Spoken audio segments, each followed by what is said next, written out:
الحمد لله الذي هدانا لهذا وما كنا لنهتدي لولا أن هدانا الله أشهد أن لا إله إلا الله وأشهد أن محمدا عبده ورسوله صلى الله عليه وسلم. السلام عليكم ورحمة الله تعالى وبركاته. وعليكم السلام. رب اشرح لي صدري ويسر لي أمري واحلل عقدة من لساني يفقهوا قولي. رب زدنا علما أجمعين. Amin. So alhamdulillah, pagpapatuloy natin ang buhay ni Abu Bakar, radhiyallahu anhu. Napakaraming problema. Pagkamatay ng Propeta Muhammad sallallahu alaihi wasallam, tambak siya ng problema si Abu Bakar radhiyallahu anhu. Meron ng mga hipokrito. Marami pa ang nagsitalikod sa pananampalataya Islam. At nakaraan ay pinakita natin ang kanya-kanyang dahilan nila kung bakit sila tumalikod sa pananampalataya Islam.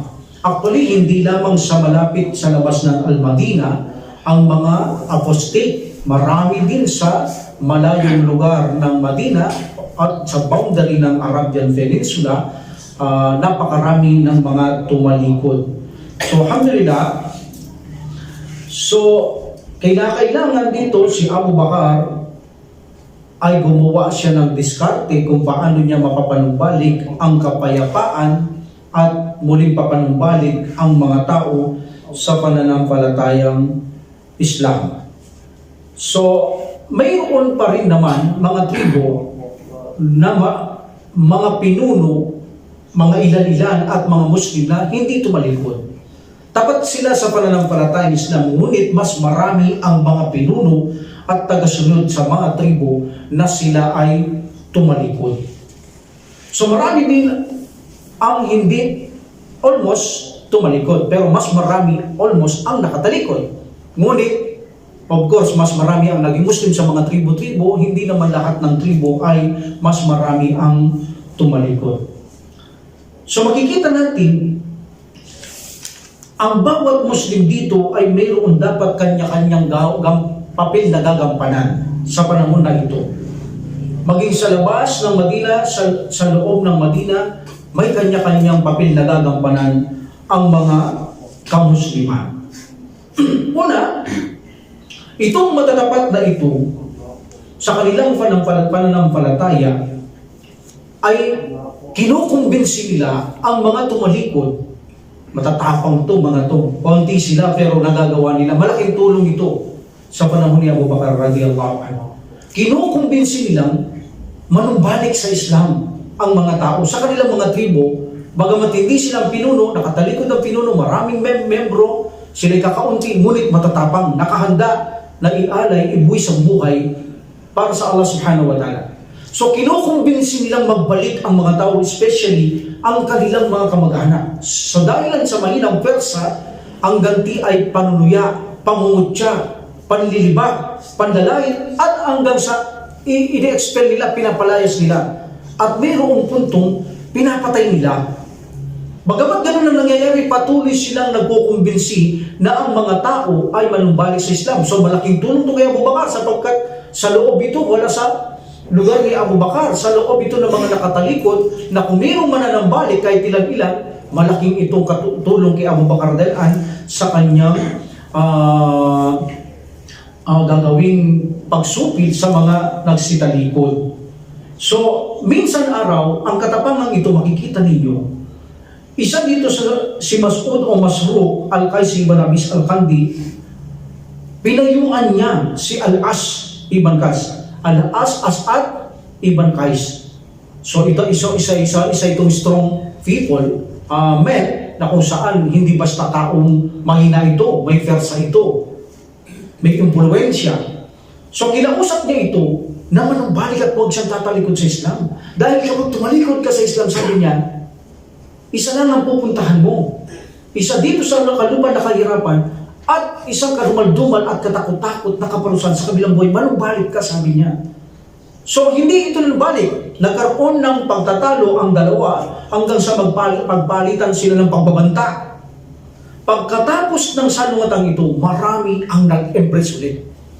So malaking tulong sa katapangan nila, in this situation, pakikipagbangayan, marami ang nakumbinsi na nagbalik sa pananampalatayang Islam. That's why malaking tulong ito kay Abu Bakar. Now, dahilan ang mga apostate ay marami, labas ng Madina at malalayo sa Madina. So dito, kinakailangan ni Abu Bakar na magkaroon ng pag-atake sa mga ito. So, ang unang ginawa niya, hindi niya ginawa ang atake agad. Bagamat ang mga apostate ay walang organisado, hindi sila naka-arrange, walang organization, at nakasambulat sila kung saan-saan, kung aatakihin mo, walang tagang panalo. Ngunit, si Abu Bakar, ang ginawa niya munang first step ay sinulatan niya ang mga Muslim sa mga tribo-tribo. Meaning, nagpadala siya ng mga sulat sa mga Muslim na hindi pa tumalikod sa mga tribo-tribo. Bagamat may nakatalikod, yung mga hindi nakatalikod. At sinabihan sila ni Abu Bakar na huwag silang aalis sa kanilang pananampalataya at maging tapat sila sa kanilang pananampalataya at sila'y magtipon-tipon para sa hinahanda kong plano at maging magkaroon ng epektibo na sulungutin natin ang mga lahat ng nagsitalikod. Intayin nyo ang aking order. Hanggang bumalik si Usama, iniintay ko lang si Usama na kung saan ito ang mission nila sa Asyama, doon sila. Kaya iniintay ni Abu Bakar to dahil dala niya lahat ng tao ni Usama. Alam natin, naudot ito kay Prophet sallallahu alaihi wasallam at pinagpatuloy ito ni Abu Bakar sa kanilang mission. But actually, nagtagumpay sila sa kanilang mission. Okay? So, dito ang mga Muslim ay pinagpayuan ni Abu Bakar radiyallahu an na kung saan gumawa sila muna ng ibang lugar dahil baka matay sila ng mga nagsitalikod at marami sila. Mag-concentrate muna kayo sa ibang lugar sa bila at hintayin ni Abu Bakar radiyallahu an, hintayin nyo ang aking utos. Okay? So 2 months or 40 days according to the other nagsasalaysay ng mga ganitong biography o mga salaysay, story ng mga sahaba, nagbalik na sa Madina sila Usama kasama ang kanyang mga kasamahan, mga muhajirun at saka mga ansar radiyallahu anhum. So kailangan nila magpahinga. So sabi ni Abu Bakar, may iniintay siya, meron din siyang plano sa lakayin si Abu Bakar. Ang plano niya ng matagal sa lakayin ni Abu Bakar ay ang isang lugar na ang Kisas. Ang Kisa ang kanyang plano. Pero naisip ng mga tao, mahalaga si Abu Bakar, bagamat siyang namumuno sa Madina, siya ang mamumuno sa pagsalakay na ito, inisip ng mga kasamahan niya na mas mahalaga si Abu Bakar kaysa sa pamumunong ito na dapat manatili lang siya sa Madina at mag-appoint na lamang siya ng ibang leader. At kung mamatay ang leader na ito, mapapalitan niya. Pero kung siya ang mamamatay, katwiran nila, hindi nila kakayanan ang mga pamamaraan ni Abu Bakar radiyallahu an. Ganun siya sa kalaga. That's why kinausap siya. Sabi nila, kung maaari ay mag-utos o magtalaga ka ng leader, bumalik ka na lamang sa Madina o Khalifa Rasulullah. So sabi niya, hindi. Kasama niyo akong pupunta roon. 60 years old na siya dito. Tanda na. So alam natin, 63 years old namatay si Abu Bakar, may sila ang kanyang pamumuno. So dito, inawat siya ni Ali radhiyallahu anhu, yung sinabi ko na waraan, hinawakan niya yung tali ng kanyang kabayo. At sinabi niya, saan ka pupunta? Khalifa Rasulullah.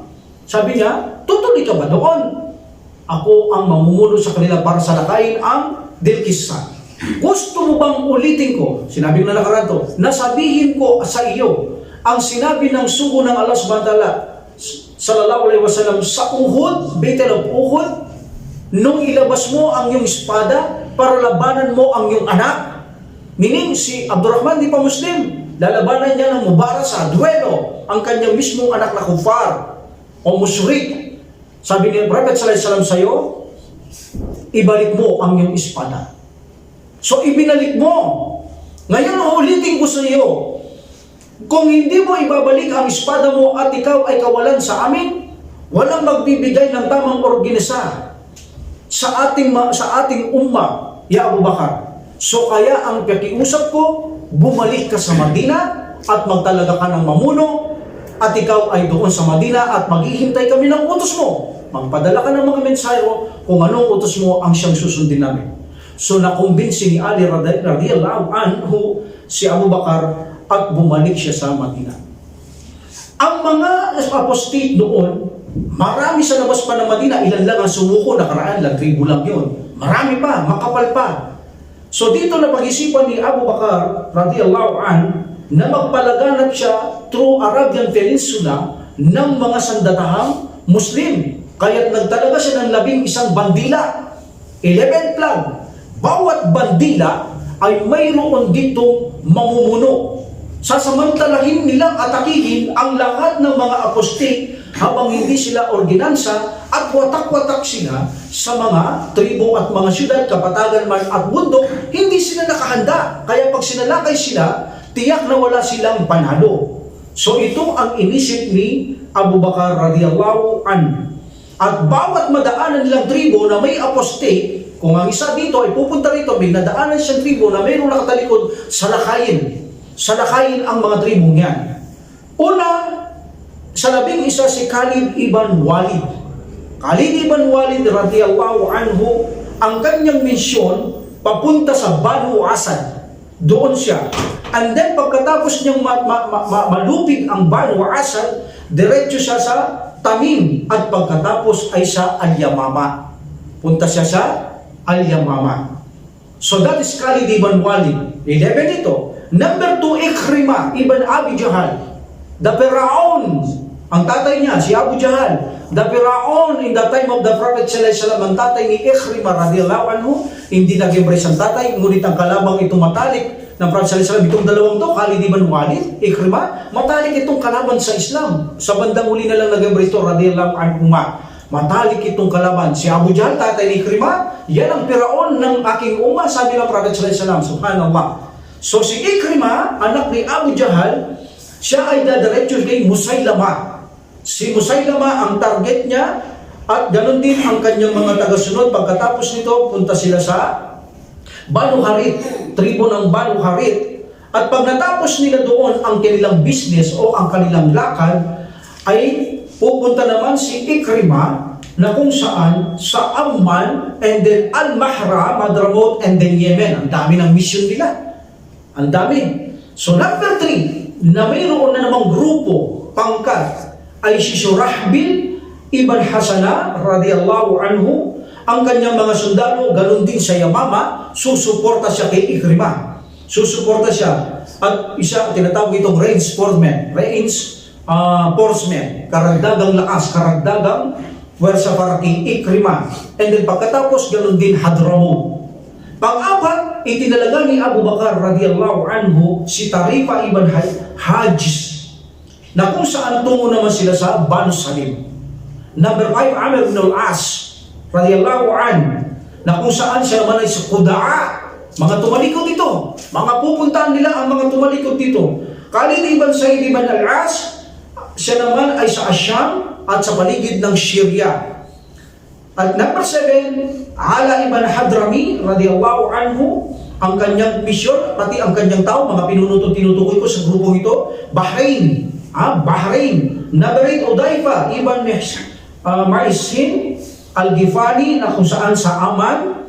And number 9, Arfaja ibn Harthama, na kung saan sa Mahra. Number 10, Al-Muhajir ibn Abi Umayyah, tungo sa Yemen, Sanaa and Hadramut. And the last, Suwaid ibn Burkin, siya naman ay tutungo sa Tihama. At alam natin, ang pagkat ni Abu Bakar na iwan, lulusob sa Dilkisas. Sila ang papasok sa Dilkisah. So, ang lahat ng ito ay hindi naman agad umalis. Iniintay nila si Usama ang kanyang pagbabalik. At hindi ito sabay-sabay na umalis. Isa-isa lang. Why? Because marami pang apostate sa labas ng Madina, na kapag binuhos ito ni Abu Bakar, biglang salakayin sila si Abu Bakar sa loob ng Madina. So tapos ang labanan. That's why isa-isa lang. At nararamdaman ng apostate sa labas ng malapit Madina, maraming malalakas at mapersang Muslim sa Madinang natitira. Dahil hindi nila nakita lahat tumalis ito. At actually kahit tumalis ang 11 to, natira ang mga matatanda at mababaksik, matatapang na mga Muslim sa tabi ni Abu Bakar radiyallahu anhu. So, isa-isa itong umalis, hindi naman lahat sila aalis. Bagamat si Abu Bakar, Allahu Akbar, napakaganda ng mga diskarte niya. Nasa Madina si Abu Bakar. Can you imagine? Napakagandang strategy ang kanyang ginagawa. Kala mo wala siyang magagawa eh. Nasa Madina lang siya eh. Kasi ang lalayo ng lakad ng mga ito kung tutuusin. Pero alam niyo ba itong si Abu Bakar, napakaganda at napakalinis ng kanyang mga plano. Very brilliant, immaculate. Talagang napakalinis, immaculate plans. Napakalinis ng mga plano ang kanyang ginagawa. Hindi lang magaling si Abu Bakar sa genealogy. Alam natin magaling siya sa genealogy. Ito isang pangangalakan. Itong si Abu Bakar, alam niya rin ang mga geography. Alam niya rin ang mga rehiyon. Kung kailan ito mararating ng mga sahaba, kailan sila makarating, alam din niya mga shortcut na daan para mapadali makapunta ang mga sahaba. Pero ang galing ni Abu Bakar, wala siya sa panahon natin ngayon na kung saan teknolohiya. Pero parang makikita mo si Abu Bakar sa digmaang ito, para mga yung na sa isang modernong araw o araw na moderno, nakaupo siya sa isang pang-military command na kung saan ito ay military command center na mayroon siyang video, mayroon siyang mga audio, mayroon siyang digital mapa para sa Arabian Peninsula. Para siya mayroon ganun. Paano niya nagawa yun? Itong si Abu Bakar, actually, alam niya, nung utusan niya ito, nagsialis na, kung nasaan ang lahat ng kanyang mga inutusan, anong lugar, anong ginagawa, anong gagawin kinabukasan, alam niya lahat. Allahu Akbar! Yun pala, mayroon siyang messenger na tumatakbo sa lahat ng mga ito at bumabalik sa kanya. Takbo rito, punta doon, balik kay Abu Bakar, takbo dito, balik kay Abu Bakar. Para siyang mayroong cellphone na tinatawagan niya kung anong nangyayari doon at anong plano, sasabihin ni Abu Bakar ang dapat gawin, kung anong gagawin nila. Parang may cellphone siya, parang sa modernong araw na ito. Ngunit ang totoo, ito'y wala sa panahon niya. Ngunit, mensahero ang kanyang mga gamit na matutulin mang kabayo ang kanyang mga gamit.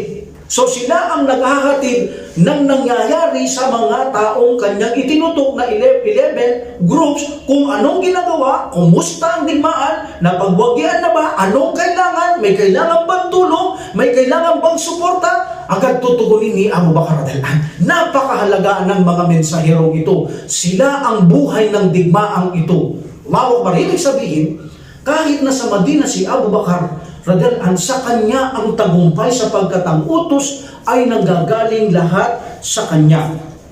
Kabilang sa mga mensahero niya na nag-aatid ng mga mensahero ay si Abu Qataymah, Al-Najjari, Al-Ansari, Salma ibn Salama, Abu Busra Al-Aslami, and Salma ibn Waqs radhiyallahu anhum. Sila ang naghahatid ng mga balita na paganyan-ganyan sila, pa-X, pa-cross-cross kung saan sila pumupunta at saan sila uutusan ni Abu Bakar radhiyallahu an, at para makatanggap ng balita, babalik kay Abu Bakar radhiyallahu an, magpapahatid na dapat gawin si Abu Bakar. Alhamdulillah, dire-diretso ito. Ang mga taong ito, kumpara sa mga apostate, bago lang ang mga apostate, wala pa silang gaano naiintindihan sa pananampalatayang Islam. So itong mga inutusan ni Abu Bakar radhiyallahu an, bihasa na sa digmaan ito, mababagsik na ito, lalo na mga Ansar. Hindi pa kilala ang Prophet sallallahu alaihi wasallam, nakikipagdigmaan na sila ang mga sa Madina. Itong mga inuutusan ni Abu Bakar radhiyallahu an, matatapang, mababagsik, sanay sa digmaan, walang takot, walang daga sa kanilang dibdib. Especially Khalid ibn Walid, walang daga sa kanyang dibdib. Kahit libo-libo kayo, kahit isa lang, sasalakayin kayo ng taong ito. Ganong katapang ang taong yan. So, sila ay talagang training na sa digmaan. Kumpara sa mga apostate nito, sila ay training na sa panahon ng Propeta Muhammad sallallahu alaihi wasallam. Alam nila ang gagawin nila, alam nila kung paano gagawin. Ganon na sila kabihasa ang mga taong to. That's why, walang panama sa kanila ang mga apostate. Wala ang mga tumalikod na ito. So dito, si Abu Bakar ang pinuno, alam natin. But sa 11 na ito, ang pinuno ay si Khalid ibn Walid. Siya ang pinuno sa lahat ng 11 groups. May ugnayan din sila sa bawat sa may mga mensahero din sila. Kung sinong nangangailangan tulong, pag inutos ni Abu Bakar, sasalakay nila at nag-iintay din ng utos kay Khalid ibn Walid sapagkat siya ang pinuno sa lahat ng 11 grupong ito. Allahu Akbar. So alam natin si Khalid ibn Walid radhiyallahu anhu, na patunayan natin matapang siya. dahil sa kanya natalo niya ang Muslim sa Battle of Uhud. Walang nakatalo sa mga Muslim ng malinaw na pagkatalo maliban sa kanya sa Battle of Uhud. Actually, nasaktan doon ng Prophet sallallahu alaihi wasallam. Ang daming hapdi at sakit sa mukha ng Prophet sallallahu alaihi wasallam na nangyari sa kanya sa Battle of Uhud. Sino ang nakapagdiskarte? Khalid ibn Walid radhiyallahu anhu. Kaya subok na ang taong ito. Kaya ang siyang namuno sa 11 grupo na ito. Bagang alam natin, ang mga Muslim na, ang mga dating Muslim na ito na tumalikod, hindi sila organisado, hindi sila nakagrupo, sila ay watak-watak, sila ay hiwalay. So, nang lumakad ng mga Muslim, isa-isa, nakalagay sa bandila nila ang tauhid. Ang tauhid. At alam natin, ang mga taong ito, matapang na ito eh. Ang kagandahan lamang ng isang Muslim, kahit matapang ka, bihasa ka, hindi nawawala yung dua nila sa Allah subhanahu wa ta'ala. Dahil alam nila, kahit gaano ka katapang, kahit gaano ka kahusay, kung ang Allah subhanahu wa ta'ala ay hindi kanya pagiging tulutang magwagi, walang mangyayari. That's why, hindi lang sa malakas ang kanilang katawan, malusog, matatapang, kundi malakas din ang kanilang mga iman at malakas silang manalangin sa Allah subhanahu wa ta'ala. That's why nagduwa sila sa Allah subhanahu wa ta'ala na sila'y magtagumpay. At ito'y dininig naman ng Allah subhanahu wa ta'ala. Pero bago makarating ang mga ito, ay nagpadala ng sulat si Abu Bakar radhiyallahu anhu sa lahat ng mga tumalikod. Ganyan ang Islam eh. Nasabihin ko sa inyo, ang gera sa Islam, ang kanyang target ay kapayapaan. Kapayapaan. Tandaan nyo, mahalaga ito sa topic natin. Kung bakit may gera, anong kahalagan? Kapayapaan. Matigil yung gawang kasamaan sa mundong ito. That's why may gera. So hanggat mayroong ganito apostate, nagkakalat ng mga kabuktutan sa mundo, dapat silang linisin para ang mundo ay manatiling mapayapa. Kaya naman, hindi agad yan pinukusan ni Abu Bakar dahil ang pinaka-main purpose ng digmaan ay matalo mo ang puso at isipan ng tao. Meaning, babalik sa Islam. Mag-umuslim sila. Yun talaga ang target. That's why, bago masakop ang mga ito, bago papunta ang mga groups na ito sa kanilang mga tribo na pupuntahan, nagpadala na agad ng sulat si Abu Bakar radhiyallahu anhu sa mga tao para bigyang pagkakataon na manumbalik sila sa Islam. Dahil ang target ng digmaan ay kapayapaan, kapag sila nanumbalik sa Islam, puso at isipan ay natalo mo ang tao. So mamamayapa. So ganito ang digmaan. So sinabi ni Abu Bakar radhiyallahu anhu, totoo na kung saan ang kanyang sulat ay napakabagsik ng kanyang sulat, kung tutukusin, no? So, inimbitahan niya muli ang mga Muslim na kung saan sila ay tumalikod. Ang sabi niya, kung kayo'y magpapatuloy sa pagtalikod, wala kayong kasasapitan kundi ang kalupitan sa mundong ito, lalo na sa kabilang buhay. So at itong sulat na ito, hindi ko pinadadala sa mga hindi Muslim. Ang sulat nito ay para sa mga nag-Muslim at tumalikod. Ang sino man, sabi ni Abu Bakar radhiyallahu anhu, ang magbalik sa Islam ay walang mangyayari sa kanya. Ang buhay ari-arian, pag binigay ang karapatan, ay walang mangyayari sa kanya. Ngunit, ang sino mang hindi manumbalik dito, ay malupit kung pinagbibilinan sa sulat na ito na sila ay patayin at sunugin at kunin ang mga anak at mga asawa at gawin itong mga alipin at padadala ko kayo ng mababagsik at matitinding mga sundalo ko, sabi ni Abu Bakar radhiyallahu anhu pagkatapos niyang puriin ang Allah subhanahu wa ta'ala at salawat ang Propeta Muhammad sallallahu alaihi wasallam. Aniya, ang sulat na ito ay mayroong equality, pagkapantay-pantay sa mga taong nasa Islam at wala sa Islam, ganun din sa mga tumalikod. Kaya papayapaan sa mga taong nanatili sa kanilang pananampalataya. Sabi niya, pagkatapos magabayan, ay nanatili silang magabayan at hindi sila pumunta sa pagkaligaw at pagkabulag. Meaning, kapag ikaw kasi tumalikod sa Islam, daing mo pa ang bulag dito, sabi ng Propeta Muhammad sallallahu alaihi wasallam. Katotohanan, pinupuri ko ang Allah subhanahu wa ta'ala walang karapat-dapat sambahin maliban lamang sa Kanya, at ako'y sumasaksi na walang Diyos na tunay maliban sa Allah subhanahu wa ta'ala, siya'y walang katambal, at naniniwala kami kay Propeta Muhammad sallallahu alaihi wasallam sa anumang kanyang daladala. At ikinukonsidera namin na ang sino mang hindi maniwala sa dala ni Propeta sallallahu alaihi wasallam ay kinukonsidera namin hindi mananampalataya, kami ay makikipag-away sa Kanya, makikipagdigmaan sa Kanya. Pagpapatuloy ni Abu Bakar radhiyallahu an, ang sugo ay pinadala ng Allah subhanahu wa ta'ala upang magbigay ng babala sa mga tao na magandang balita at babala sa kabilang buhay sa kasasapitan ng mga taong hindi mananampalataya. Tunay na ginagabayan ng Allah subhanahu wa ta'ala ang sugo, tunay na ginabayan niya ng Allah subhanahu wa ta'ala ang Prophet sallallahu alaihi wasallam, dininig niya ang kanyang mga panalangin at nakipaglaban siya sa mga taong kumalaban sa Allah subhanahu wa ta'ala, at ipagpapatuloy ko ang labanan na ito na kumalaban sa Prophet sallallahu alaihi wasallam at sa Allah subhanahu wa ta'ala. Ginugol ng Prophet sallallahu alaihi wasallam ang kanyang buhay sa pagsunod sa Allah subhanahu wa ta'ala. Naging tapat siya sa Allah subhanahu wa ta'ala. Ang kanyang tungkulin ay pinuno niya. Nandirito ang kanyang aklat. Sabi niya na nagpapatunay, innaka mayyitun wa innakum mayyituna. Katotohanan Muhammad sallallahu alaihi wasallam ay mamamatay ka at sila rin ay mamamatay. Then sabi ni Abu Bakar radhiyallahu anhu, kung sino man ang sasamba kay Muhammad sallallahu alaihi wasallam, siya'y namatay. Ang sino mang sasamba sa Allah subhanahu wa ta'ala, siya'y walang katambal, siya ay laging nakamasid, ang palaging buhay, ang tagapagtustos, ang tagapagprotekta ng lahat ng lilikha. Ang antok at idlip ay hindi isa sa kanya. At katakutan ninyo ang Allah subhanahu wa ta'ala, gumawa ng mabuti para sa kabilang buhay na pakinabang sa inyo at gawin para sa Allah subhanahu wa ta'ala.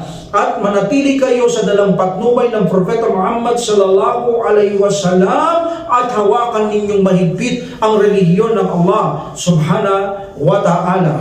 Ang sino mang protektahan ng Allah subhanahu wa ta'ala, siya'y susubukan sa mundong ito. At ang sino mang tinulungan ng Allah subhanahu wa ta'ala ay susubukan sa mundong ito. At ang sino mang pinabayaan ng Allah subhanahu wa ta'ala ay tiyak na walang makakapaggabay sa Kanya at walang makakatulong sa Kanya. And then Abu Bakar said, katotohanan ang ginawa ng mga tumalikod ay nawalang saysay sa mundong ito. Mga voluntaryo at obligatoryong ginawa ninyo ay nawalang saysay din sa kabilang buhay. Kaya kayo ay napala sa inyong pagpapakahirap, kayong tumalikod sa pananampalatayang Islam. Sa ganito, sabi ni Abu Bakar radhiyallahu anhu, manampalatayang muli sa pananampalatayang Islam at tugunin nyo ang katuruhan ng pananampalatayang Islam. Katotohanan kayo ay nilinlang sa talas sa inyong mga pagtalikod, sapagkat sila, sabi ni Abu Bakar, ay ignorante patungkol sa Allah subhanahu wa ta'ala. Hindi nila kilala. That's why sabi ko kanina, bago sila. Hindi nila kilala ang Allah subhanahu wa ta'ala. Tinugon nila ang panawagan ni Shaitan. Tinugon ninyo ang panawagan ni Shaitan. Inna Shaitanu lakum aduwwun. Sabi ni Abu Bakar radhiyallahu from Quran, katotohanan si Shaitan ay matalik ninyong kaaway. Fattakiduhu adu. Kaya naman dapat ituring nyo rin siyang kaaway. Inna mayadu'u isbahu liyakunu min ashabil sa'ir. At si Shaitan ay nag-iimbita lamang na kayo ay manahanan sa nag-aapoy na impyerno. Katotohanan, pinadala ko si ganito, at pinadala ko ang mga muhajirun at mga ansar sa inyo, na kung saan pati ang mga susunod sa kanila ay pinadala ko sa inyo sa kabutihan. Ipinag-uutos ko ka sa kanila na sino mang hindi tuminig sa akin ay ipapapatay ko kayong lahat hanggang sa maubos kayo sa kapahintulutan ng Allah subhanahu wa ta'ala. Kaya ang sino mang tumugon sa sulat kong ito, sabi ni Abu Bakar radhiyallahu anhu, at sila ay nanampalataya, walang labanang magaganap. Sila ay walang pangamba, walang takot na dapat sa kanila ang sarili, walang figati. Magsikawa kayo ng mabuti, tanggapin nyo ng ganap ang kautusan ng Islam, sabi ni Abu Bakar. At ang sino mang tumulong sa relihiyon ng Islam ay tutulungan siya ng Allah subhanahu wa ta'ala. Ngunit ito'y matindi. Ang sino mang hindi tumanggap sa aking imbitasyon, ipinag-uutos ko sa inyo na ipadadala ko sa inyo ang aking mga sandatahan at pagkatapos ay pagpapatayin kayong lahat at inuutos ko na kayo ay sunugin at kunin ang inyong mga anak at mga asawa, gagawin namin itong mga bihag. Sabi ni Abu Bakar radiyallahu anhu.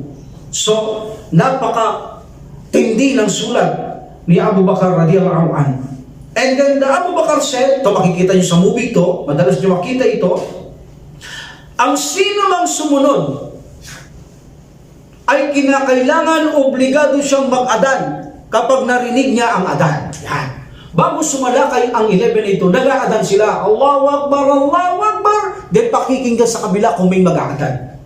Obligado sa inyo na kapag narinig nyo ang adan sa aking mga sundalo, na kayo ay mag-adan. Tanda ng pagtanggap at pagbalik nyo sa Islam. Ngunit kung wala kaming marinig na adan mula sa inyo, na kapag katapos nyong nakinig mag-adan ng Muslim, ipag-uutos ko ang gera sa inyo. Meaning, kapag walang nag-adan, salakay. Allahu Akbar, luso, salakay sa kanila. Ngunit sabi ni Abu Bakar radhiyallahu anhu, ang sino mang tumugon sa adan, pag narinig at nag-adan din kayo, itatanong naman namin ang karapatan ng Allah subhanahu wa ta'ala tulad ng zakat. Kung hindi rin kayo magbabayad, ipinag-uutos ko pa rin ang digmaan sa inyo. Ngunit kung kayo ay magbabayad sa karapatan ng zakat, mananatili ang kapayapaan sa atin. Allahu Akbar. So si Abu Bakar dito, hindi niya, kung titignan ninyo, bakit siya bumasi sa adan? Hindi siya kasi bumabase sa intention. Hindi niya alam yan. Ang Allah subhanahu wa ta'ala ang nakakaalam ng intention. That's why babase siya sa action. Kung may mag-aadan, mag-aadan sila. That's it. Pero kung walang mag-aadan, tapos hindi kumikibo sabihin mo Muslim, hindi siya bumabase sa ganyan si Abu Bakar radhiyallahu anhu. Bumabase lang siya sa panlabas. Ang panloob, ang Allah subhanahu wa ta'ala ang nakakaalam. Then, nakuha na natin ngayon ang mga importanteng misyon. Alam natin pagkatapos ng propeta Muhammad sallallahu alaihi wasallam, sabi niya, wala nang propetang darating. Pero sa panahon ng propeta sallallahu alaihi wasallam, may mga propeta nang lumilitaw unti-unti. Alam natin, final ng propeta at sugo ang propeta Muhammad sallallahu alaihi wasallam. Ngunit sa panahon niya, bago mamatay, lumilitaw na ang mga bulaang propeta na sinabi niya, pag-alis ko, lilitaw ang mga bulaang propeta at may mga babae na lilitaw dito. Unahin natin si Al-Aswad Al-Ansi, na kung saan binanggit ko nakaraan ito. Al-Aswad Al-Ansi na nagpanggap ito ng propeta. Si Al-Aswad Al-Ansi, ang actual na pangalan niya ay Abala ibn Ka'ab, ang kanyang pangalan. Binigyan siya ng nickname, the possessor of veil, meaning ang nag-aangkin ng belo. Dahil ang taong ito ay palaging nakabalot ang kanyang ulo at mukha, meaning mata lang ang kanyang nakalitaw. That's why tinawag siyang the possessor of the veil. Pero ang mas sikat na pangalan nito ay Al-Aswad Al-Ansi. Al-Aswad Al-Ansi meaning Al-Aswad meaning black. Black, Al-Aswadu, black, maitim. Dahil ang taong ito ay maitim. That's why tinawag siyang Al-Aswad Al-Ansi. Itong si Al-Aswad Al-Ansi, isa sa katangian niya upang siya ay sumikat maging popular sa mga tao, isa siyang malapad na tao. Malaki siya. Malaki siyang tao at talaga namang matapang ang taong ito. So, at itong taong ito, gumagamit siya ng anting-anting at mga sorcery. That's why ang kanyang mga tagasunod, sa ganda ng speech, ay napapasunod niya sila at kapag pinakitihan niya ng anting-anting, mga magic, tingin ng mga tagasunod, milagro. That's why maraming tao ang sumunod sa taong ito, especially magaling magsalita at malakas ito dahil siya ay maraming kayamanan. Kaya kaya niya nagparami agad ng maraming tao. Within 25 days, nakasakop na ito ng isang lugar eh. Dumami ng dumami ang tagasunod ng taong ito. Itong taong ito, nang ang Prophet sallallahu alaihi wasallam after the Hajj, magbalik siya, nagkasakit ang Prophet sallallahu alaihi wasallam. So, itong si Al-Aswad Al-Ansi ay nag-claim na ito ng propeta. Sabi niya, ako ay propeta. Ako ay propeta na sinasabi niya, dalawang anghel ang dumating sa kanya. Dalawang anghel ang dumating sa akin, si Sahik at si Shakik, sabi niya sa mga tao, at diniklara nila ako na ako raw ay propeta ng Allah. That's why sinasabi ko sa inyo, ako ay propeta ng Allah, subhanahu wa ta'ala. Then nagpapakita siya ng mga magic na tingin nila ito ay anting-anting. Marami ang sumunod sa kanya, ng mga apostol, pero mayroong ding hindi sumunod at matapat na alam nilang wala nang propeta pagkatapos ng Prophet sallallahu alaihi wasallam. Napakaganda na isang kasaysayan mula sa panahon ni Al-Aswad Al-Ansi na mag-claim siyang propeta. Itong pinakuha niya si Abu Muslim Al-Khulani. Itong si Abu Muslim Al-Khulani, sabi ni Al-Aswad, ikaw ba ay sumasaksi ako ay sugo ng Allah? Sabi ni Al-Aswad. Ano? Sabi ni Abu Muslim. Ano? Hindi ko narinig. Dahil nang sinabi niya, sumasaksi ka ba na si Muhammad ay sugo ng Allah? Sabi niya, oo. Oh now, sumasaksi ka ba na ako'y sugo ng Allah? Ano? Sabi niya. Hindi ko narinig. Nagalit si Al-Aswad. Alam niyo ba kung anong ginawa? Nagpakuha siya ng malaking panggatong, gumawa ng malaking silang. Tulad ni Ibrahim a.s. Sinunog niya ito si Abu Muslim. Pero ang laking gulat, itong si Abu Muslim, nakita ng tao, hindi siya nasusunog. Allahu Akbar! Gumagamit siya ng anting-anting. Gumagamit siya, nagmamagic. Ngayon, binigyan siya ng Allah subhanahu wa ta'ala ang mga tao mas matindi na hindi nasusunog si Abu Muslim. So nataranta ang mga bodyguard nitong si Al-Aswad Al-Ansi at ang mga tao nag-confuse. Kung sasabihin ni Abu Muslim na ako'y Muslim, ang Allah subhanahu wa ta'ala, ang aking Rab, dapat manumbalik kayo, tignan niyo ang milagro, baka bumalik sila. That's why ginawa agad ng mga bata ni Al-Aswad, pinagpayuan siya, sabi niya, nangangamba kami na kapag hindi mo pinaalis dito ang taong yan, baka sumunod silang lahat sa kanya. Nakita mo naman, sinunog natin, hindi man siya nasunog. Ang gawin mo, paalisin mo na agad dito yan. Lawak pa. Napakalaking milagro. So pinaalis doon. Tandaan ninyo, dalawa ang milagro, mga brother. Dalawa ang uri ng milagro sa Islam, ang tinatawag na mu'jiziyah karama. Ito'y karama. Ang mu'jiziyah, miracle from Allah, from the Prophet Muhammad sallallahu alaihi wasallam. That is mu'jiziyah. Kapag tao lamang na ganito, karama. Kapag may milagro nangyayari sa atin, that is si karama. That is the difference of mu'jiziyah and mu'jiza and karama. Ha? Pag mu'jiza to the Prophet like Ibrahim alayhis salam. So pinalayas siya. Nangangamba sila si Al-Aswad at mga tagusunod niya, magsisunod ang tao, umina ang kanilang fersa. Then nagpunta siya sa Madina. Nagpunta siya sa Madina at that time na dumating na siya doon, wala na ang Prophet Muhammad sallallahu alaihi wasallam. Hindi na siya nakita. Meaning, siya ay hindi na sahaba. Dahil hindi niya nakita ang Prophet sallallahu alaihi wasallam. Siya ay tabi'in. Okay? Ba't nabuhay siya sa panahon ng Prophet sallallahu alaihi wasallam? Nag-Muslim siya. So, kalipa na dito si Abu Bakar radiyallahu an at siya nagtungo sa masjid ng Prophet sallallahu alaihi wasallam at nagsalam. Nakita siya ni Umar radiyallahu an. Sabi niya, "Estrangero ka. Taga saan ka?" Sabi niya, "Abu Muslim, ako ay sa Yemen, inhabitants of Yemen." Eh alam na ni Umar radiyallahu an ang nangyari yon. Sikat yun. Alam mo naman, sandali lang kumakalat ang mga news yun, lalo na pag importante. So alam niyo yung pagsusunog nangyari sa Yemen. So sabi ni Umar radiyallahu an sa kanya, alam mo ba yung istorya, sabi niya, about Abu Muslim? Nung pagtangkang siyang sunugin, na kung saan ni Al-Aswad, sabi niya, alam ko, sabi niya. Sino yung sabi niya? So instead na sabi niya, ako yun, ginamit niya ang kanyang kunya, Abdullah ibn Thawb. Kunya niya yan, para hindi siya angaan ni Umar bin Al-Khattab. So binigay niya yung kunya, hindi siya. Then itong si Umar radiyallahu an, may iba siyang pakiramdam. That's why, sabi niya, ikaw ba iyon? Sabi niya, ay hindi ba kapag sinungaling itong tao? Sabi niya, ako nga. So niyakap siya ni Umar bin Al-Khattab. Umiyak siya talaga, umiyak si Umar bin Al-Khattab.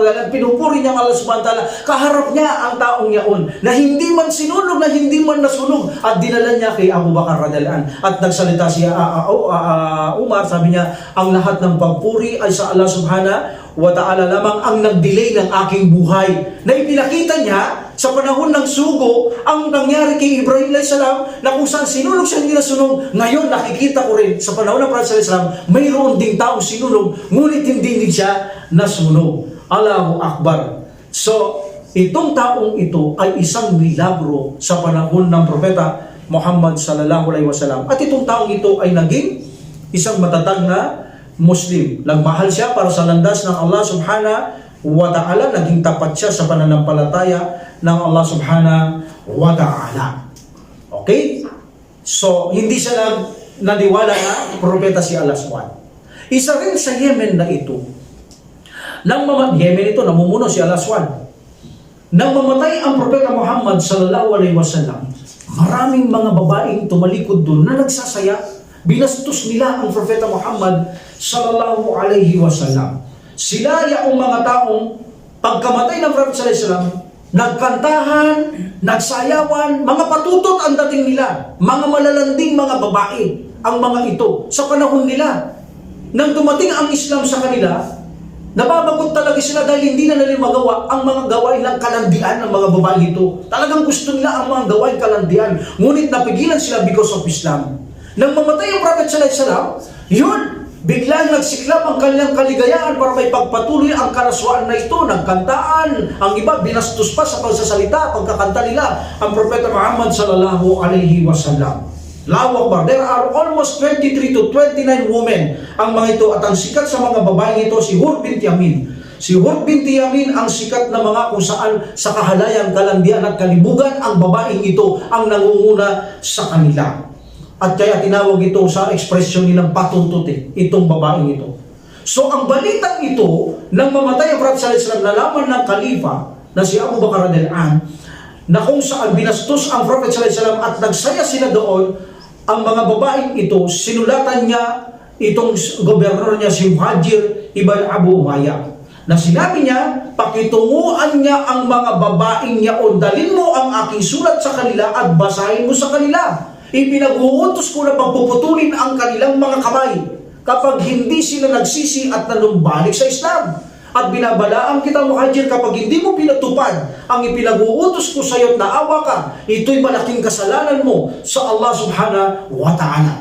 That's why hindi nagsayang ng panahon itong si Muhajir, ay kinuha niya ang mga babaeng ito at itinumbas sa kasalanan ng robbery. That's why puputulan sila ng kamay. So sabi ni Abu Bakar radhiyallahu anhu sa sulat, kung sila'y tatalikod, kapag sinabi mo ito, meaning titigil sila, pabayaan mo sila.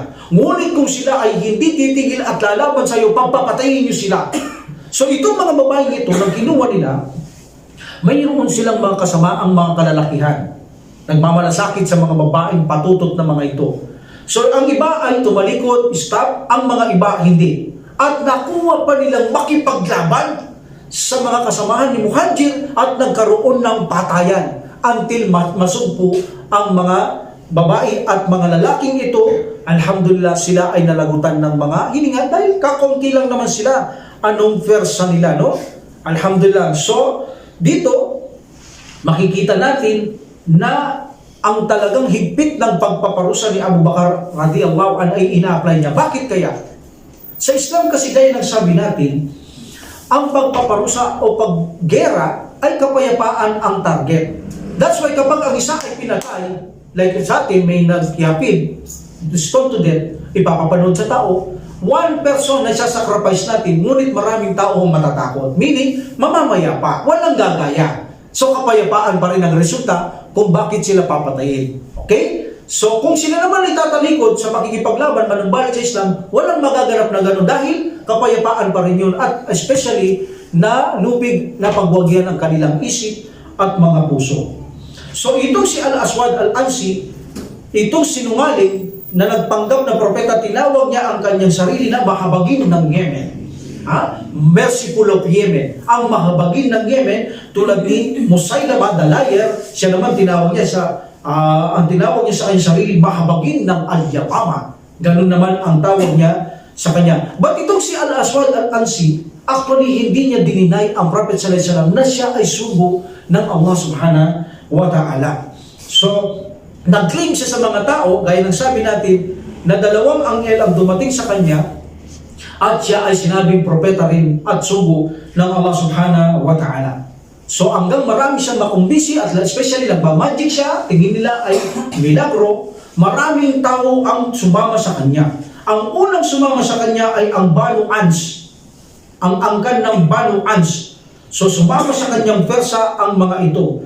Until na siya ay mag-imbita sa Majhij. Inimbata niya ang mga tao rito na sumapi sa kanya, sila ay umagri. Umagri sila. Pati ang mga leader dito ay umagri dahil ito'y matatakaw sa kapangyarihan, sa pamumuno, ay umagri sila kay Al-Aswad Al-Ansi. Of course, itong si Al-Ansi, maraming taong nagugutom, may pera siya, kaya niyang gawin yun. So napausbong niya. Maging ang mga apostate na nag-Muslim, sumama sa kanya. Ito rin ang taong ito ay hindi lamang ito sinuportahan ng iba na kakaunting tao. Napakarami ang sumama sa kanya. Like for example, the Banu Harit ibang Ka'ab tribe of Najran, sila pa ang nagkusa na pumunta si Al-Aswad sa kanila at sabihin kung anong ambisyon niya nang sa ganun ay makisama sila. So dumadami ang tao ni Al-Aswad. So dito si Al-Aswad ay naging malakas siya. Naging malakas ang kanyang puwersa. At marami na rin siyang Muslim na nagtatalikod na napunta sa kanya.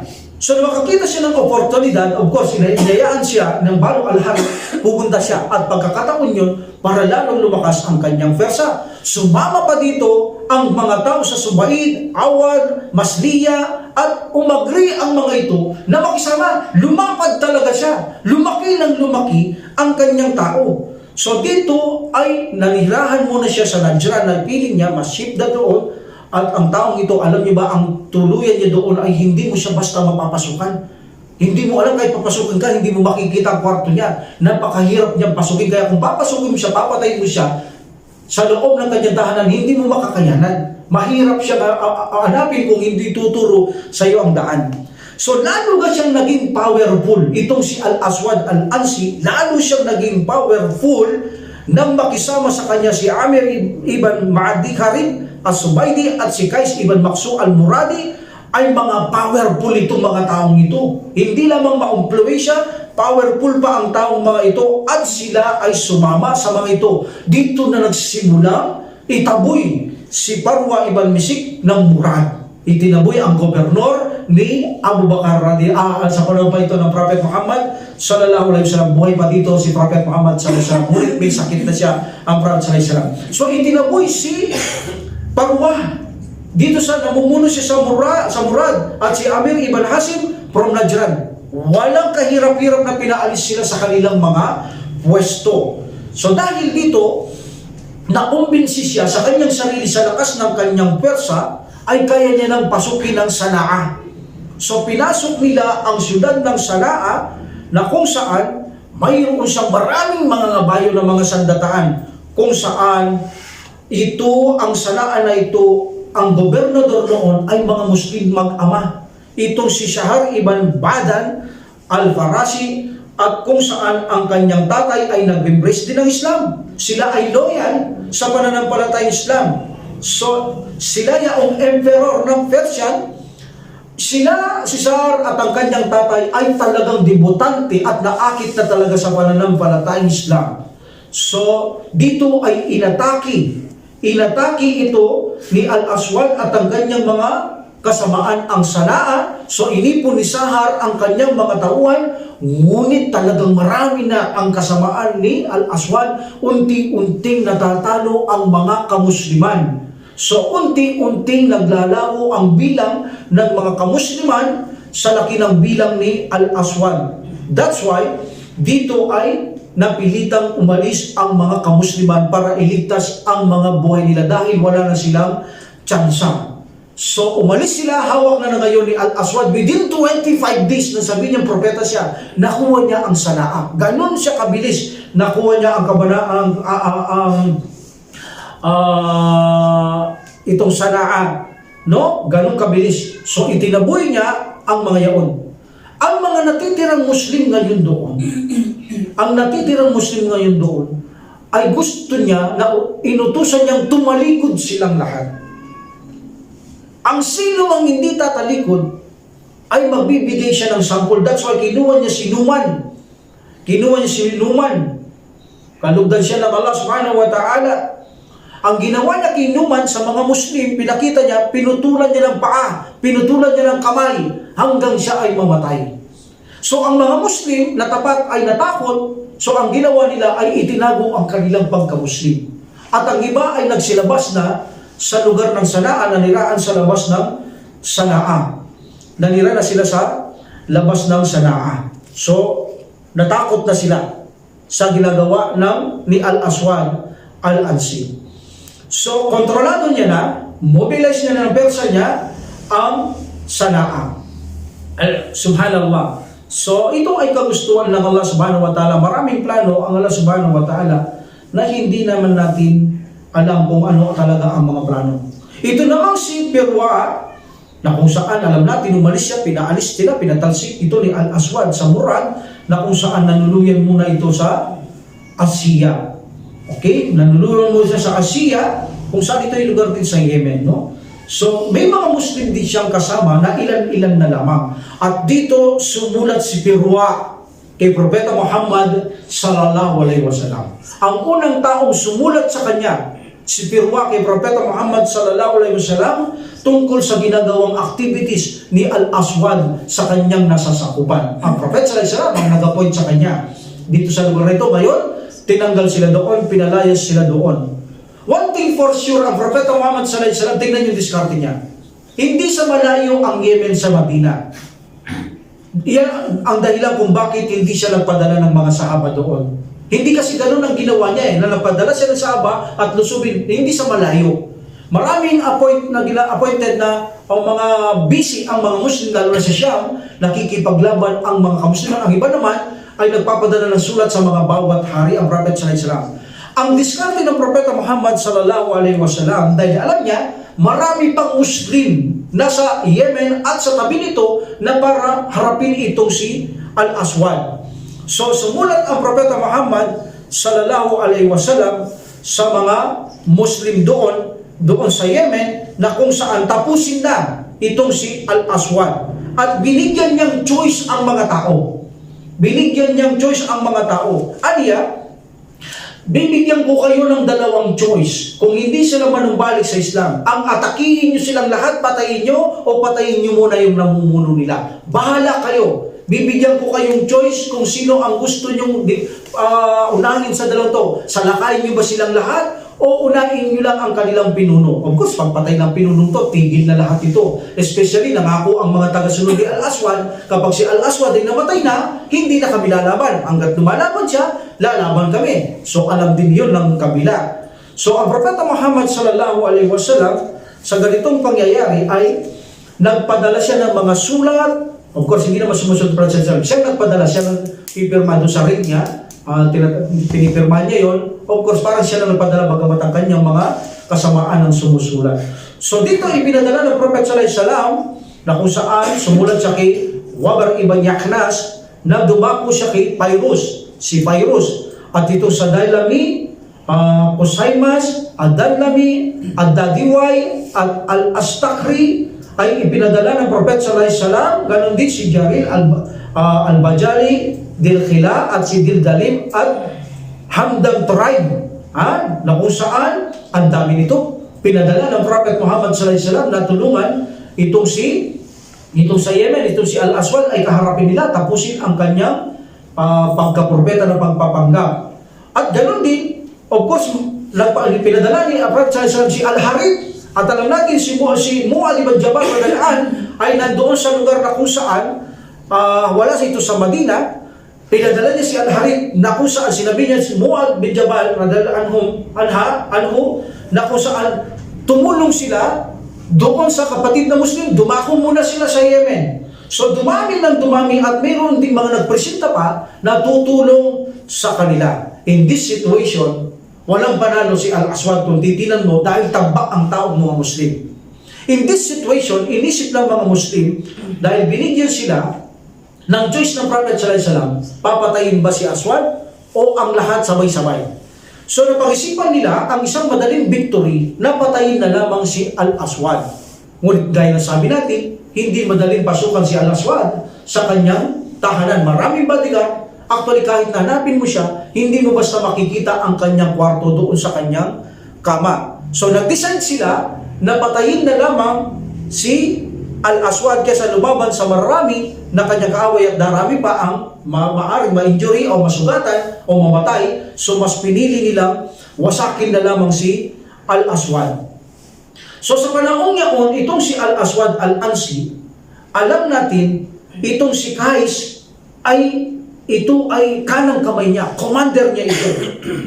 Natunugan ito ng mga Muslim na mayroon threat kay Qais. Nagkaroon sila ng pagtatalo. Itong kanyang bata na si Al-Aswad. Nagkaroon sila ng pagtatalo at ang pagtatalong ito ay dumako sa takot ni Qais na baka patayin siya ni Al-Aswad. So that's why ipinagkanulo niya sa mga Muslim na papasukin sila doon sa lugar ni Al-Aswad. Iyon lang ang solusyon. Mapatay si Al-Aswad para mawala ang kanyang threat na papatayin siya ni Al-Aswad. So, meaning tutulungan niya ang mga Muslim makapasok doon dahil ito ay kanang kamay to, commander to, walang magagawang bantay doon. Pag ipinag-utos papapasukin at marami din itong bata na impluwensya at matao din ito. That's why, yan ang unang discarding gagawin nila, patutulong sila kay Qais. Number 2, hindi nila alam ang kwarto even na si Qais. Ang nakakaalam lamang ay si Asad, asawa ito ni Al-Aswad. Ngunit itong asawa ni Al-Aswad na si Asad, hindi niya asawang kagustuhan ni Asad na meaning, hindi niya tunay na asawa. Ang asawa nito, si Asad, ay si Sahir ibn Badan.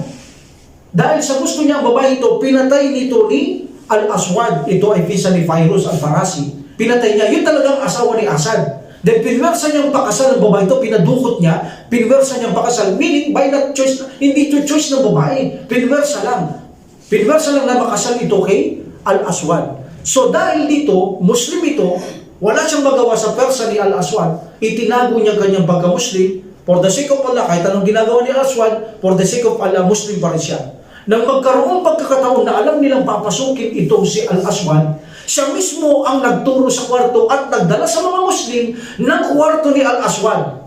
Sila na mismo, dalawa sa panig ni Al-Aswad ang nagkanulo, si Qais at itong asawa niya na kung saan pinilit niya lamang si Asad.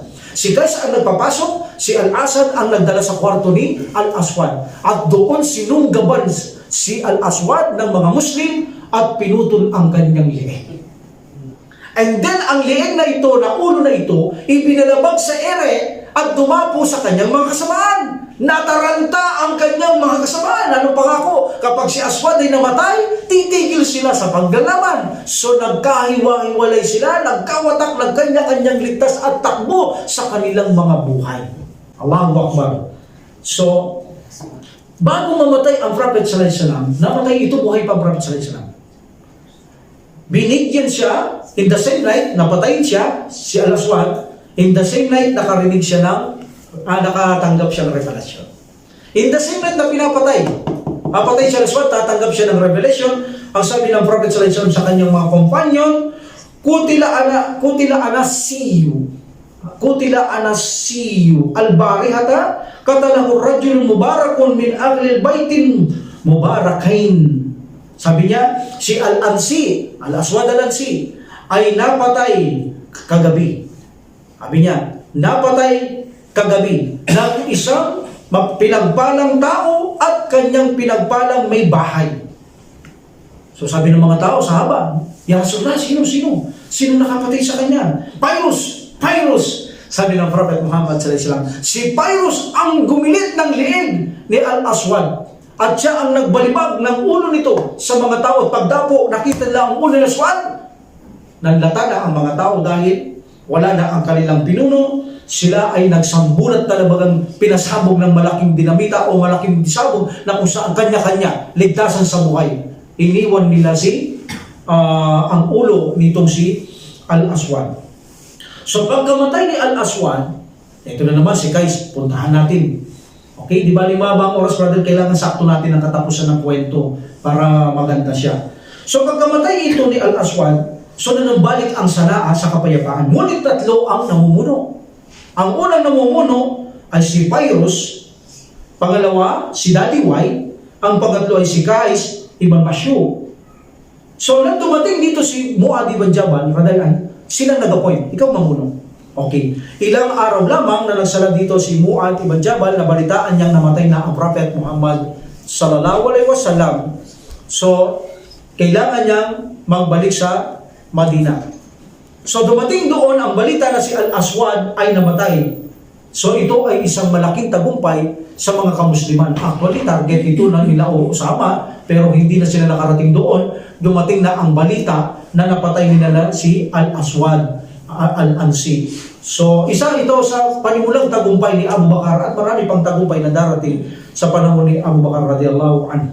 So, dito sumulat siya, ito na naman, another kasaysayan. Sumulat ngayon si Abu Bakar radiyallahu anhu sa Sanaa na ipinaalam niya na appoint nilang leader si Pyrrhus ad-Dailami. So, siya ang magiging gobernador ng Sanaa.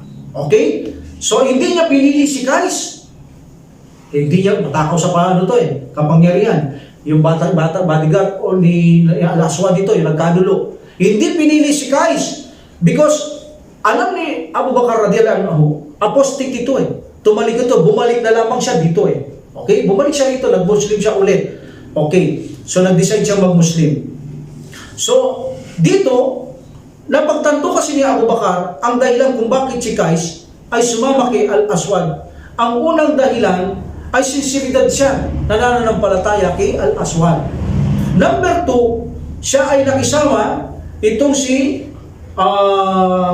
Qais dahil sa pagkakamatapat niya sa mga tribo ng Majid. At number 3, matakaw siya sa kapangyarihan o pwesto. Or either pagsamain mo ang tatlong ito ang kanyang korte ng taong ito. Ito ang estilo ng taong ito.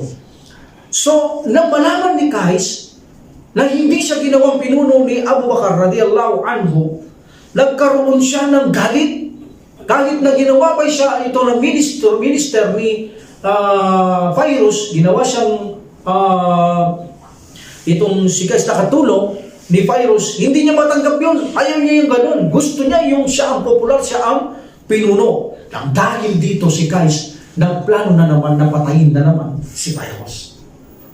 So dahil sa katakawan ng pamumuno, itong bata ni Al-Aswad na yun, ay nagkaroon siya ng pagkabaliw sa kanyang sarili dahil sa katakawan sa pamumuno, naiinggit siya. So dito ay sinabi niya sa kanyang sarili na ang mga abana ay kanyang papatayin. Abana means ito ay sa mga group ng Persian na pumunta sa Saudi Arabia Peninsula dahil nakapag-asawang babae. That is equivalent abana, bagamat sila ay Persia. So sabi niya, nangako siya, hindi pwede ito. Sabi niya, sa mga kasama niya, meron din kasamaan ito. Paano mamumuno sa atin ito? Sabi niya, abana? Mamumunuan tayo ng mga abana, itong mga kasama ko pagkatulong mo sa kanya, mga abana, mamumunuan. Paano nangyari yun? Alam naman natin sinabi ng Prophet sallallahu alaihi wasallam, si Pyrrhus ay pinagpalang tao, kanyang may bahay. Ang tinapoint siya, bakit? That is a simple answer. At saka question nila, paano sila nabuno? Inapoint siya ni Abu Bakar. So, hindi ito matanggap ni Qais. So, si Qais, ang ginawa niya para matakot itong si Pyrrhus, dahil Muslim na, hindi mo naman pwedeng patayin si Qais, dahil Muslim yan, hindi pwedeng magpatay. Ba't sila kahit Muslim, walang problema sa kanilang pumatay sila ng Muslim. Ganon sila. So, ang ginawa nitong si Qais, ang unang tinarget niya ay si Daddy Y. Pinatay niya ito si Daddy Y. So, natakot si Pyrrhus ngayon. Dahil alam niya, isusunod niya si Pyrrhus. Natunugan na nila na gustong mamuno ni Qais. Pagamat Muslim, alam kasi ni Qais, Muslim, hindi niya makalaw. So, kasalanan niya kung siya pumapatay. So, hindi niya rin ginalaw itong si Qais. So, itong si Qais ay tumakas siya sa Sanaa at siya ay nariraan sa kanyang uncle sa Kaulan. Okay? So, meanwhile, itong si Qais ay pinalayas niya ang mga ibang abana. Pinalayas niya ang ibang abana doon sa rehiyon na iyon. At itong si Qais ay nakipag-ugnayan sa mga ibang apostate o kalaban ng pananampalatayang Islam. At ganoon din ang mga kasama ni Al-Aswad Al-Ansi, inipon niya, dahil kalat-kalat sila, inipon niya sa isang lugar na kung saan ipagpatuloy ang pakikipaglaban sa mga ito. So naipon niya ang mga taong ito, lalo na ang sa mga nagpakukup sa Lahaj. Doon mas marami ang bata ni Al-Aswad So ginater niya ang lahat na ito, sila gathering, nag-ipon-ipon sila at nagtangka na ipagtanggol kunwari si Qais, si Al-Aswad. Para alikay, ipagtanggol ang kanilang pinuno na kung saan tumakas sila, hindi man na ipaglaban. Ngayon ay ipaglaban naman natin siya, pagmalasakitan naman natin siya. At mayroon ding mga sumama sa kanya. But meanwhile, itong si Phairuz na sa kanyang uncle sa kaulan, sumulat ulit siya kay Abu Bakar radhiyallahu anhu. So, in-inform niya si Qais ang kanyang ginagawa. At katulad ng ginawa ng Prophet sallallahu alaihi wasallam, kung paano ginawa niya kay Al-Aswad, ganun na ganun din ang ginawa ni Abu Bakar radhiyallahu anhu. Hindi siya nagpadala ng mga tao sa Madina, hindi siya nagpadala. Instead, ginawa niya yung kay Prophet sallallahu alaihi wasallam sa mga tribo-tribo, sumulat din si Abu Bakar upang tulungan itong si Phairuz na namumuno doon sa Sanaa. So sumulat din itong si Abu Bakar upang tulungan siya dito sa mga Yemen na kung saan mga kamusliman dahil sa kakulangan ng tao ay pinatulong ni Abu Bakar.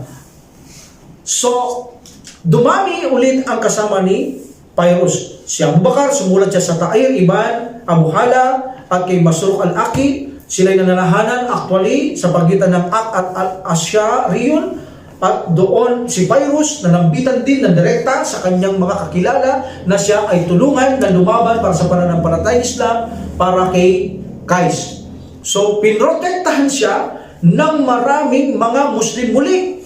So pinrotektahan siya muli itong si Phairuz laban kay Qais ng napakaraming Muslim. Alhamdulillah. So dito, nang magkaipon-ipon na sila, sinalakay nila si Qais at ang kanyang mga kasamaan. Laking gulat nila na napakarami ng mga kamuslimang dumarating. That's why ang ginawa na naman ay takbuhan na naman. Allahu Akbar, mga taong to, mahilig manggulo, pero pagdating sa away, takbo ng takbo. So nagtakbo na naman, walang pakialam kay Qais, iniwan si Qais, at si Qais ay iniligtas niya na rin ang kanyang sarili. So sa ganitong sitwasyon, ay nanatili ang kapayapaan muli.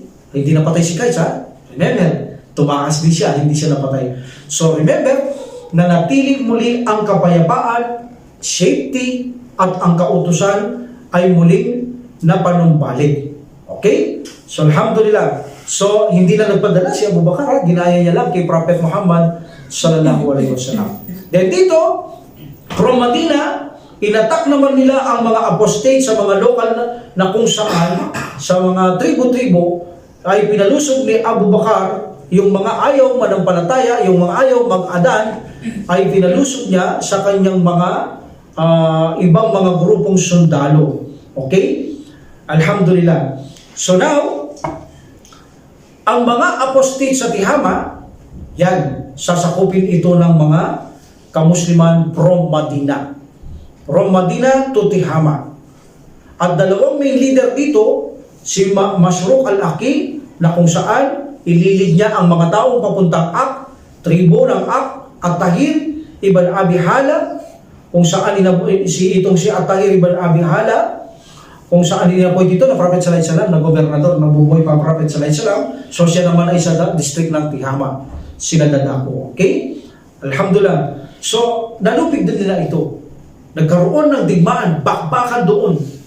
Until finally, nagapi ito ng mga Muslim at tinutos ni Abu Bakar radhiyallahu anhu na si Ukhasa ibn Taur ang siyang maging mamuno doon at ipanumbalik ang kapayapaan, ipatupad ang batas ng pananampalatayang Islam. As for the apostate, yung mga tumalikod sa Bajila tribe, ibinag-utos naman ni Abu Bakar na si Jarir ibn Abdullah na kung saan ay pamunuan niya ang kalaban na ang kanyang grupo upang labanan ang tribo ng Bajila tribe, na kung saan nag-embrace din ito, nag-apostate 10 after Hijrah, sila nag-embrace and then tumalikod sa pagkamatay ng Prophet sallallahu alaihi wasallam. So ipinag-utos ni Abu Bakar dahil sa hindi pagbabalik na kalabanin sila at pagpapatayin ang mga ito at success, kompletong naganap ang mga mission nila Jarir ibn Abdullah radiyallahu an, at pagkatapos inutos sila ni Abu Bakar sa Kusyon, teritoryo ng Kusyon, na ito naman ay lusubin dahil meron din nakatalikod doon. So linusog na naman nila doon at nagkaroon na naman ng bakbakan doon, no? Kita niyo, bakbakan talaga, patayan talaga hanggang sa mapatay nila ang kanilang mga kaaway. So some of the Banu al-Harith ibang tribes ay Najran ito. Okay? Ito yung mga followers ni Al-Aswad Al-Ansi. Okay? So alhamdulillah, sila ay nagapi. Sila ay natalo. Dumako tayo sa sundalo ni Ikrimah. May kinalalaman kasi kay Sitoy. Itong sundalo ni Ikrimah, ang tungo naman niya, alam natin, apostosi sa Amman. So doon siya makikipaglaban sa pag-uutos ni Abu Bakar radiyallahu an, at sila ay tumungo sa Mahra. Mayroon siyang 700 na mga ngabayo si Ikrimah. Mga alam natin, mga bihasa to, muhajirun, ansar, matitinig sa labanan, praktisado na sa matagal na panahon kay Prophet Muhammad sallallahu alaihi wasallam.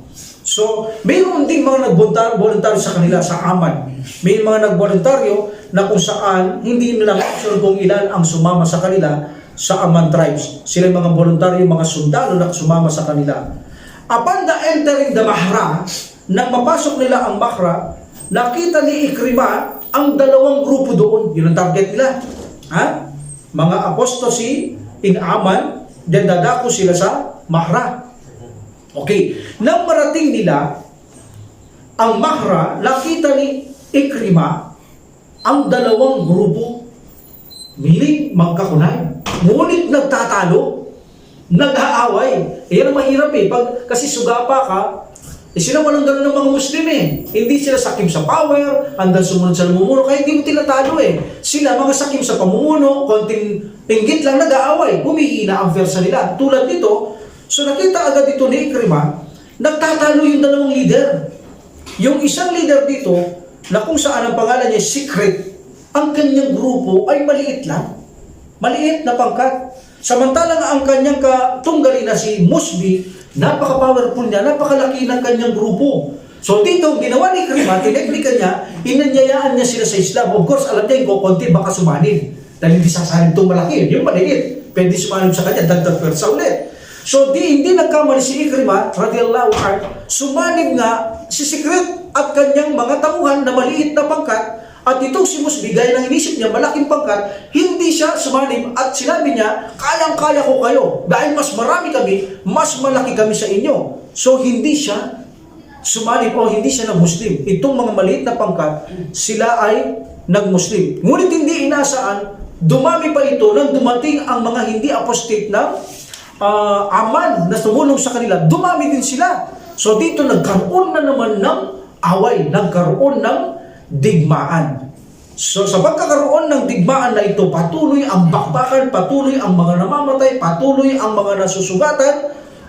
Alhamdulillah, dahil sa mabilis na pagdagdag ng persa ng mga Muslim, ay natalo nila ang mga kasamaan ni Al-Muslim. Okay? So natalo nila, napatay nila ang mga ito, ang ni Ikrimah at kanyang mga kasamaan. So sila ay nalagutan ng mga hininga. So pansamantala, si Ikrimah doon ay nanatili at kumpleto ang kapayapaan at seguridad. So nanatili siya muna sa Sahara na kung saan may mas magandang bunga. Okay? So dumating bigla sa kanya ang sulat mula kay Abu Bakar na inutusan niya na tulungan niya si Muhajir ibn Abi Umayyah at kanyang tauhan sa Sanaa. So tumulong na naman, magdagdag ng ganyan sila kaya nagkakaroon na, may mga mensahero si Abu Bakar So dumating sa kanya ang dapat gawin, mga balita. So sabi niya, Ikrimah, dumako ka kay Muhajir, kay Ibn Abi Umayyah radiyallahu an, at kanyang mga tao, tulungan mo siya sa Sanaa. So abang hinihintay ni Ikrimah doon sa pagalis niya sa Mahra at nakarating sila sa Abin, hinihintay niya si Muhajir. Ay hindi niya sinayang ang oras niya doon sa paghihintay niya, pinagbuklod niya ang Muslim, pinalakas niya sa pamamagitan ng mga salita, naging buong loob nila, naging matapang sila. Alhamdulillah, hanggang sa dumating itong ang kanilang hinihintay na si Muhajir. So dalawa ang kanilang target. Dalawa ang target nila. Sino ang target nila? Ang unang target nila si Amir ibn Ma'di Karib. Number 2, Qais. Si Qais na hindi napatay. Sila ang kanilang target sa lakad na ito. Okay? Na kung saan hindi napatay ni Qais si Pyrrhus. Dahil dumalis si Pyrrhus, napatay niya yung isa. So, dito ay nagsanib pwersa ang dalawa. Nagsanib pwersa ang dalawa. Si Amir ibn Ma'di at Karib and Qais ibn Maksum. So nagkaroon sila ng pagsasanib pwersa. Nang makarating si Ikrimah sa rehiyon na yun, si Kai at si Amir, dahil nasabi ko, nagsanib ang pwersa nila. Sila ay handang umatake at lumaban sa mga kamusliman. Pero bago yun na naman nangyari, nagkaroon na naman sila ng alitan. Itong dalawang ito. Nagkaroon na naman ng alitan ang dalawang ito. Ang dahilan kung bakit humina na naman ang kanilang puwersa. That's why nang pagdating ni Muhajir, Ikrimah, nakita ito ni Amir. Ang pagkanilang pagsasabi, dumami ang Muslim. Laking taka niya, gulat niya, napahanga siya, ang ginawa niya, sumurrender siya. Iniwan niya si Qais. Sumurrender siya. Iniwan niya si Qais sa ere. So, sumurrender itong si Amir. So, ang ginawa rin ni Qais, sumurrender din siya. Meaning, walang bakbakan na ganap, kundi ang pag-surrender lamang dahil sa katakawan, kasibaan ng pwesto, yun ang nangyari. Napunta lamang sa pagsuko. So sila ay sumuko ngayon. Now, tinali sila, dinala sa Madina kay Abu Bakar. Alam niyo ba ang nangyari? Ang nangyari sa kanila, nang sila ay madala sa Madina kay Abu Bakar, sila ay humingi ng tawad kay Abu Bakar radhiyallahu anhu. At sila'y nanumpa na sila'y magmumuslim, sila'y mapagkakatiwalaan, sila'y maglilingkod na magiging tapat, maglilingkod sa Islam, magiging tapat, magiging masunuri sa namumuno, masunuri sa aklat ng Allah subhanahu wa ta'ala. And then dito, pinalaya sila ni Abu Bakar radhiyallahu anhu. Dahil nagsabi ko, ang digmaan mga kapatid ay kapayapaan ang motibo. At ang pinakamalaking digmaan ay makamit mo, matalo mo ang isip at puso ng tao. So dito, sinong natalo nila? Sa isip at puso. Natalo nila ang dalawa dahil nag-embrace sila ng Islam. So, no need na sila'y parusaan, no need na sila'y patayin. Dahil ang pangako ni Abu Bakar, lahat ng magbabalik, so hindi na i-apply sa kanila ang parusa. So meaning, dahil ang gera ay kapayapaan ang target, lalo na ang isip at puso ay mapagwagian, so ito ang target ng Islam. That's why pinalaya sila ni Abu Bakar. So hindi namatay si Qais, hindi namatay si Amir. Si Qais, no, mapalad, sa paitulong sa madala, hanggang sa ay makapanumbalik muli sa pananampalatayang Islam. Alhamdulillah, so inshallah, pagpapatuloy natin sa susunod ang buhay ni Abu Bakar radhiyallahu anhu. Wa akhiran alhamdulillah rabbil alamin wa salatu wassalamu ala rasulillah subhanaka allahumma wa bihamdik asyhadu an la ilaha illa anta astaghfiruka wa atubu ilaik. Assalamualaikum warahmatullahi taala wabarakatuh. Waalaikumsalam. Allah